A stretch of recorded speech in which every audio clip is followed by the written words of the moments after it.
welcome back to my channel. Today, we are covering the Maybelline Dream Urban Cover Foundation. This does have an SPF 50, so if you're interested, stay tuned and see what I have to say about it.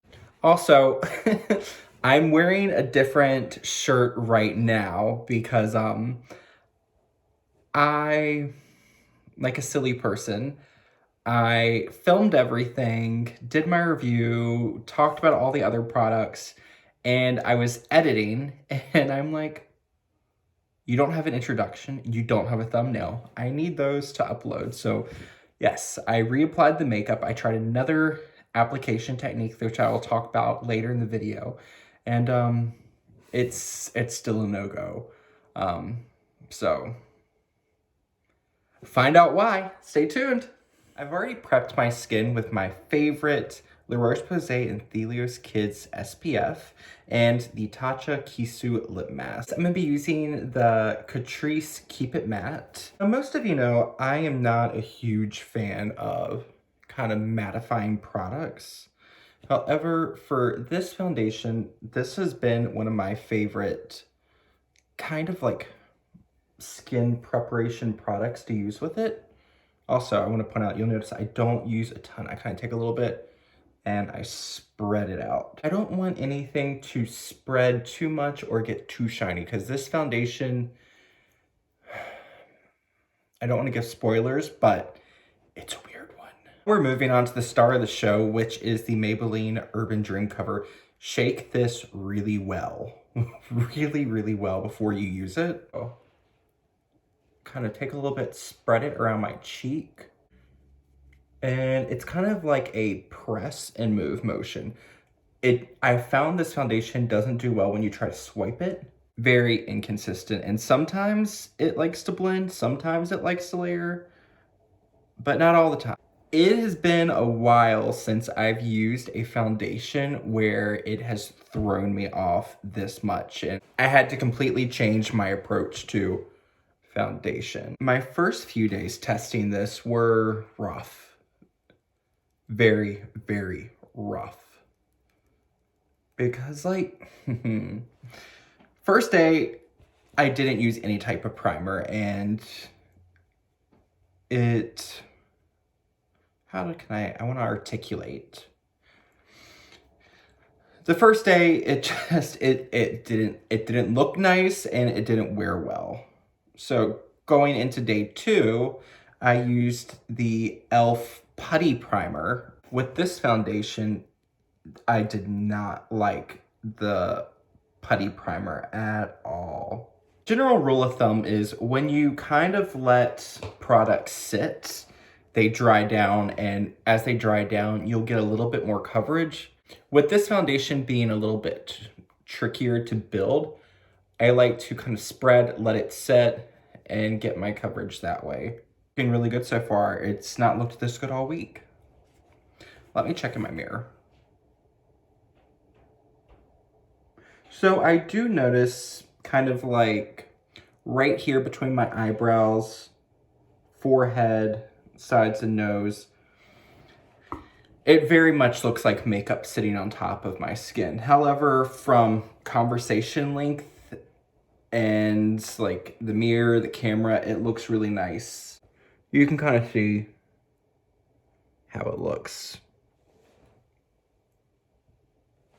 So, not horrible, but they're better products. They're easier to work with. Like, that's the big thing with this product is it's so finicky and sometimes it wants to work, sometimes it doesn't want to work, and I want a product that's consistent because if my makeup goes awry one morning when I'm applying it, I don't always have the time to fix it. And if that's going to happen, then you know what? It's going to be a no makeup day and just forget it.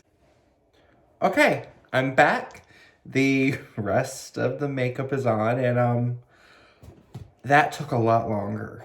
A whole lot longer than I expected. And it bothers me because now I'm looking in the camera and I'm like, okay, you look a lot more made up than I personally like to. But The camera makes things, like, at least from where I'm sitting, it looks better on camera than it does in my mirror that is here or here. And I'm not a fan. So yeah, so let's jump into my final verdict on this foundation, and I'll give you a rundown of the other products I was testing out and let you know, like, a speed round opinion on each of them. So let's jump in. Maybelline Instant Age Rewind. I use shade Light. Love this concealer. This is my 4th or 5th one I've had. My first drugstore product I bought when I started working in more like high-end cosmetics. I love this. Maybelline Fit Me Loose Powder. Great powder, great affordable drugstore loose powder, and you get a ton, like, great value. And I use the shade Light, number 15. It's a good powder. I have no issue with this, and I will keep using it. The next 3 products are kind of meh. Maybelline Master Chrome and Rose Gold. Looks like this. It's shiny. It's beautiful. From, like, when I'm looking at my face here, it catches the light so beautifully. In person, I look very textured. Very much on par with the Milani. And I won't reach for this or the Milani one again. If you like an intense highlight and you're not concerned with texture, you might like it. Maybelline Fit Me Blush. I have the shade Nude. I don't know. I don't know. I need to play with it again.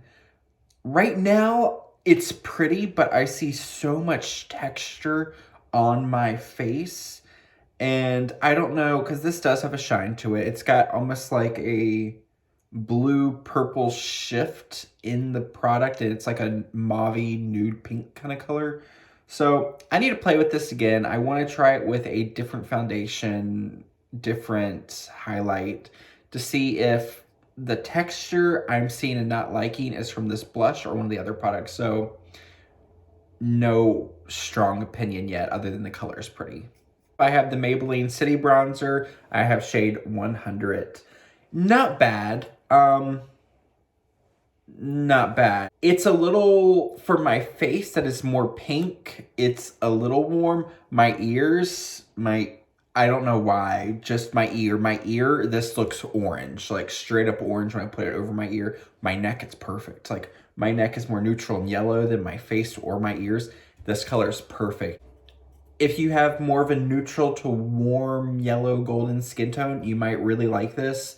If you have very pink skin, proceed with caution. It blends well.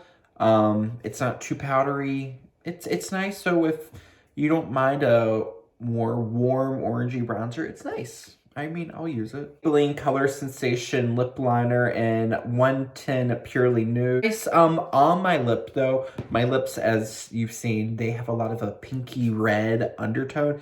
This just looked like almost Technicolor 1960s orange coral on me, so probably won't use that again. Online, this color looked really nice, and people were saying, like, I think I read on Temptalia, this was comparable to Pillow Talk by Charlotte Tilbury. It's coral. It's like bright coral. If you like corals, you might like this. For me, I don't like coral. I don't like bright colors on my lips. So I'm going to sanitize this and probably give it to a friend. The products I've talked to up to this point, none of them are bad. They don't meet my needs. They don't suit my likes. Maybelline Define and Fill Brow Pencil in Soft Brown. Inside you have this powder that I don't feel like it shows up, but then I notice there's something in my brows, and if I try to blend it out, it just keeps moving. That's why my brows they might look bigger and darker than normal, and I don't like it. Not bad, but you can find other products with a pencil like this color without the other powder part, and it's cheaper, so I'm gonna skip this one. Maybelline Great Lash and Clear. I used in my brows. It's not bad.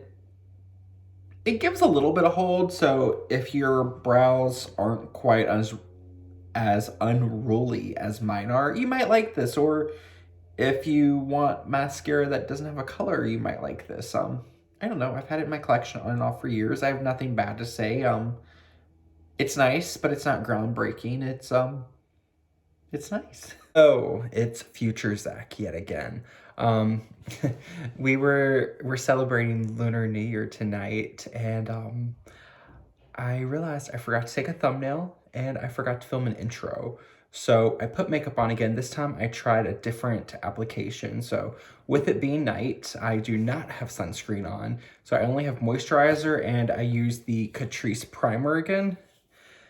I'm still struggling with it. It's just not looking how I want it to look. And yeah, I tried applying it with my fingers this time. Like, I tried to do everything with my fingers, because sometimes fingers just work better than a brush or a sponge. It went on easier with my fingers. I was able to build it easier with my fingers, but oh, and I don't know if you can see or not, but I applied the highlight with my fingers. Highlight looks way better when I apply it with my fingers, but overall, like, I can see the base wants to lift, like, right through here. You can see where it's not wanting to adhere. It's just, I don't know who I think this would work best for, because it's a little drying. I've noticed, I don't know what it is, but something in this formula irritates my skin a little bit, and it's making my skin a little bit more flushed and a little bit more touch sensitive than it normally is. So that if something is going to make my skin react like this, I worry that it can make someone else react. And I don't know. I would just say this one's a skip. Sorry.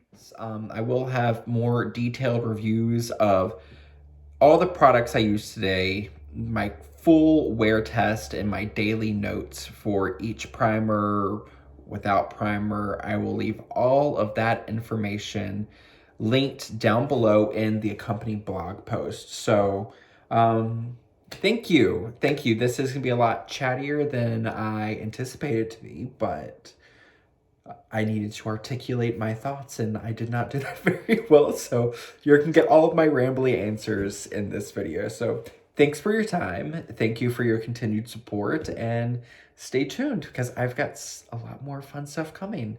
And I'm working on getting the background put together. So stay tuned. Thanks for being there, and I will see you on the next one.